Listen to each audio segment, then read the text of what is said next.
السلام عليكم ورحمة الله وبركاته. الحمد لله الذي نحمده ونستعينه ونستغفره ونؤمن به ونتوكل عليه. أما بعد.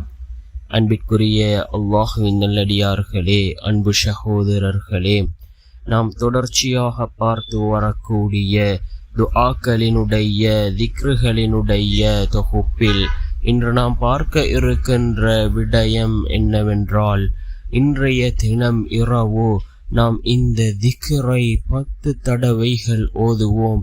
இந்த திக்ரை 10 தடவைகள் ஓதுவதன் மூலமாக அல்லாஹ் ஜல்ல சுப்ஹானஹு வ தஆலா நம்முடைய வாழ்க்கையில் உள்ள 70 விதமான கஷ்டங்களை அல்லாஹ் நீக்குகின்றான். அதே போன்று இந்த திக்ர் இருக்கின்றதே 99 விதமான நோய்களுக்கு மருந்தாக இருந்து கொண்டிருக்கின்றது. சுவர்க்கத்தினுடைய பொக்கிஷங்களில் ஒரு பொக்கிஷம் என்று கூறினார்கள் ஸல்லல்லாஹு அலைஹி வஸல்லம் அவர்கள். அப்படிப்பட்ட மிகச்சிறந்த ஒரு திக்ரை தான் நாம் இன்றைய வீடியோவில் பார்க்க இருக்கின்றோம். அன்பார்ந்தவர்களே, அல்லாஹ்வின் நல்லடியார்களே, அதிகமானோர் நம்முடைய சேனலை சப்ஸ்கிரைப் செய்யாமல் பார்த்து கொண்டிருக்கின்றீர்கள். நீங்கள் சப்ஸ்கிரைப் செய்து லைக் இடுவதன் மூலமாக நமது சேனலில் உள்ள வீடியோக்கள் இன்னும் பல சகோதரர்களுக்கு கொண்டு போய் சேர்க்கப்படும். அவர்கள் அதனை பார்த்து பயனடைந்தால் அதற்குரிய கூலியை அல்லாஹ் உங்களுக்கும் வழங்குவான். அன்பார்ந்தவர்களே, அல்லாஹ்வின் நல்லடியார்களே, மிகவும் சிறந்த ஒரு திக்ராக இருந்து கொண்டிருக்கின்றது. இந்த திக்ரினுடைய பலனை அறிந்தவர்கள் யாரும் இதனை ஓதாமல் இருக்க மாட்டார்கள்.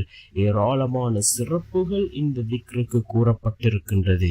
அன்பார்ந்தவர்களே, அல்லாஹ்வின் நல்லடியார்களே, நம்முடைய வாழ்க்கையில் உள்ள 70 விதமான கஷ்டங்களை அல்லாஹ் இந்த திக்ரை ஓதுவதன் மூலமாக நீக்குகின்றான். அன்பார்ந்தவர்களே, அல்லாஹ்வின் நல்லடியார்களே, மிகவும் சிறந்த ஒரு திக்ராக இந்த திக்ர் இருந்து கொண்டிருக்கின்றது. அதே போன்று 99 விதமான நோய்களுக்கு அல்லாஹ் நிவாரணியாக இந்த திக்ரை வைத்திருக்கின்றான். ரசூலுல்லாஹி ஸல்லல்லாஹு அலைஹி வஸல்லம் அவர்கள் கூறினார்கள், இந்த திக்ர் இருக்கின்றதே சுவர்க்கத்தினுடைய பொக்கிஷங்களில் ஒன்று என்று கூறினார்கள் ஸல்லல்லாஹு அலைஹி வஸல்லம் அவர்கள். என்ன திக்ர் என்றால், நம் அனைவருக்கும் தெரிந்த ஒரு திக்ர் தான். ஆனால் இதனுடைய பலனை நாம் யாரும் அறியாதவர்களாக இருந்து கொண்டிருக்கின்றோம். 10 தடவை ஓதுவோம். லா ஹவுல வலா குவத இல்லா பில்லாஹ், லா ஹவுல வலா குவத இல்லா பில்லாஹ் என்ற இந்த திக்ரை 10 தடவைகள் ஓதுவோம்.